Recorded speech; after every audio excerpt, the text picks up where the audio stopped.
India have wrapped up the series with a well-fought win in the second game, with KL Rahul shining in for the boys in blue with the bat and Kuldeep Yadav showing his value with the ball. As we speak, however, the action is going down in Vizag, where young gun Shubman Gill scored a brilliant century earlier on. Shubman and captain Rohit Sharma gave a bright start before Rohit was caught out. Shubman went on to score a ton, supported ably by mercurial Virat Kohli, who is still playing what's turning out to be a typical Kohli innings. Shreyas Iyer is in at number 4 for India, with the likes of Surya Kumar, KL Rahul, Akshar Patel still left to bat. Now, today we're going to discuss not only about this innings and also of the series, but we have to talk about a larger issue, which is how is India pacing up for the World Cup T20, 50-over ODI World Cup, which is going to happen in India later in the year. I'm joined by a very special guest, Mr. David Brooke, who joins us from perhaps Jamaica or West Indies. David, what are you doing in West Indies and what is so special there about cricket? It's a big day today in Jamaica for the future of cricket in Jamaica.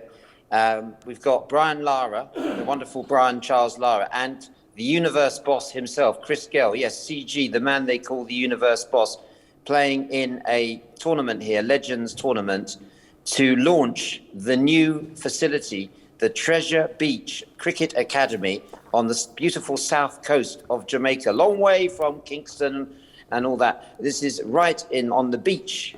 On the beach, cricket on the beach. It's a beautiful new facility.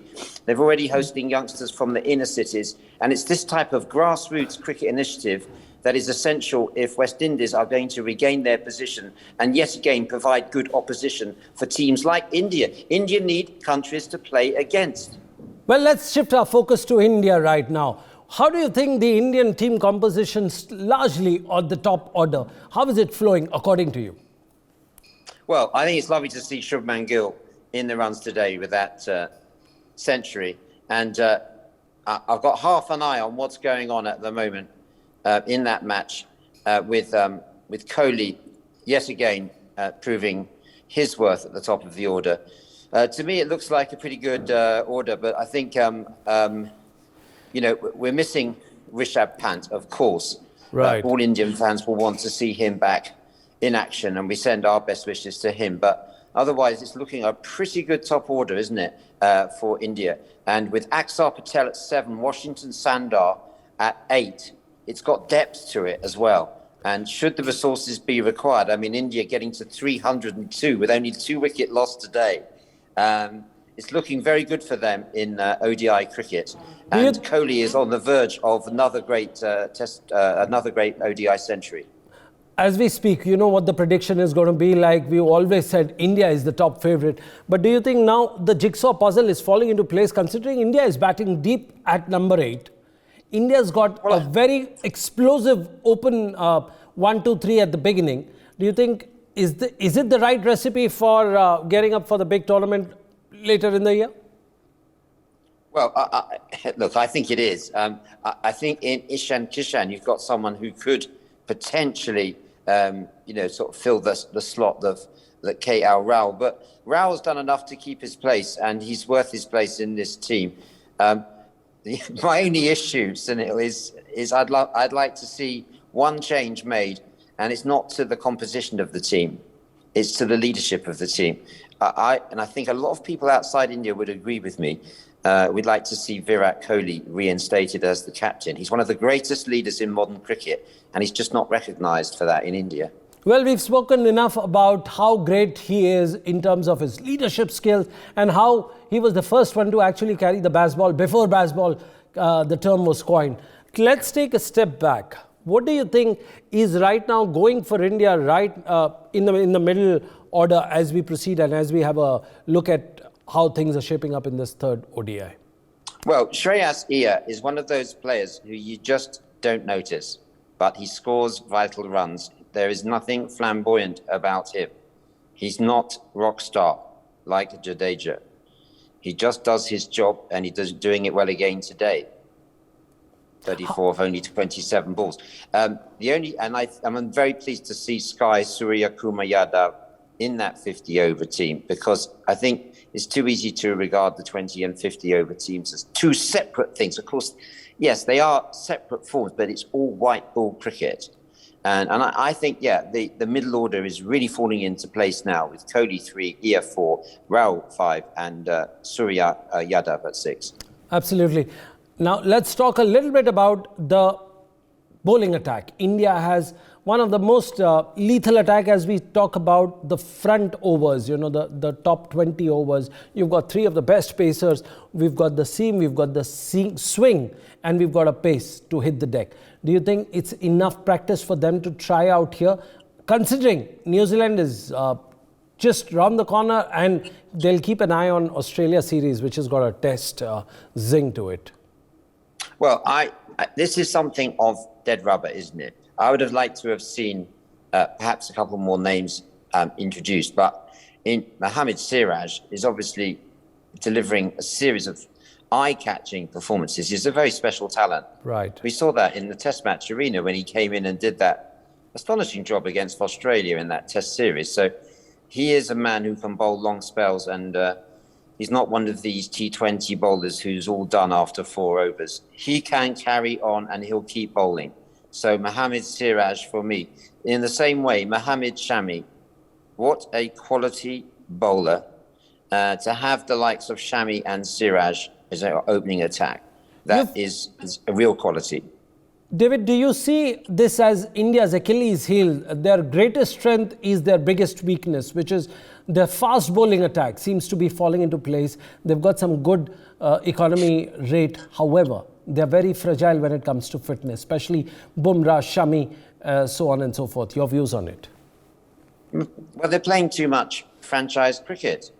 These injuries are being picked up, often in franchise cricket. There needs to be a rotation policy, introduced because there is so much cricket in the calendar. It's not fair to blame Bumrah, the fitness of Bumrah. I mean, he keeps himself very fit. Again, going back, I don't want to mention Virat Kohli's leadership again, but he was the one who changed the mindset regarding fitness. It was his commitment to fitness that changed the mindset of the whole of India. So are you saying... It had to be fit and stamina. So are we saying that we are turning from talented cricketers to full, fit and absolutely a raw machine as we see them on the pitches? Do you think that's the progression that is causing the breakdown in the current lot of players? Well, it's the progression, isn't it, that we're looking for, given that India has all the resources. Don't forget, India has a lot more resources at its disposal than most of the other leading cricket nations, with the exception of England and Australia. But all the other nations don't have anything like the resources. So it's not an equal contest. And I can only say, yes, the India house is in order, but I urge all India fans to look beyond. India needs teams to play against, whether it's West Indies, Sri Lanka, Bangladesh, Pakistan, and they need teams to play against. And I would like to see the words of Rahul Dravid taken on board when he said it should be India's responsibility to ensure that the first-class cricket in those other territories is improving, and India can help with that. David, I've got to interrupt you here. You've made a very pertinent point. As the big brother of the game, there is certainly a responsibility of the bigger nations, England, India and Australia. But look at what Australia has done. Would you agree to what they've done in the recent past of taking the plug from the Afghanistan upcoming series? Your views? Fans are absolutely distraught about it.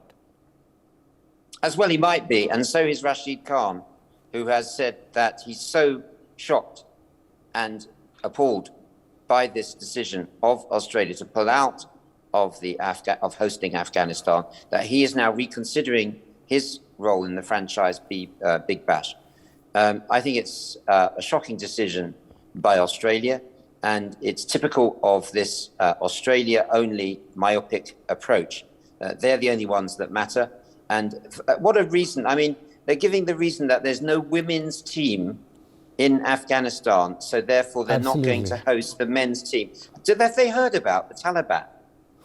Have they heard about that in Australia? Or are they so myopic and so far away in the world from Well, everyone they else? did. Well, David, they did not even hear about Djokovic's policy, which fell down and which erupted on their face. So there we are of the Australian cricket. But as we speak, Virat Kohli, we've got a breaking news. Virat Kohli has just scored his century. What do you think of the man? Do you think his captaincy, his relinquishment of his captaincy has got something to do with it? He's suddenly eating... Well, yeah. I think he's over that now. I think when he was stripped of the captaincy, it led to a loss of form. Why?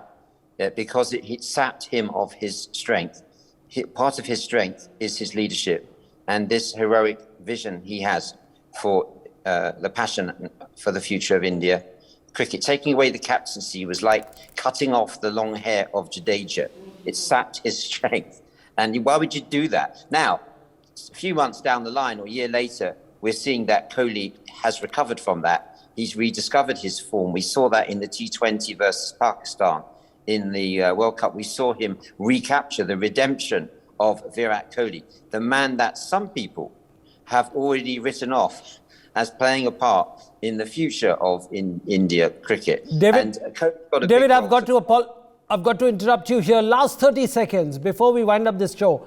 Where do you think Virat Kohli's one eye would be? Would it be on the Australian series or would he look at the upcoming New Zealand series? 30 seconds and we'll come back. Kohli will take one step at a time. He'll be focused on what he has to do against New Zealand and continuing this rich vein of form with this other second century again today of only 86 balls, 10 fours, 1 6. Wow. But yes, make no mistake, his eyes on the prize. India versus Australia, 4-test series at home starting February the 9th. For more such videos, subscribe to the NewsX YouTube channel, hit the bell icon.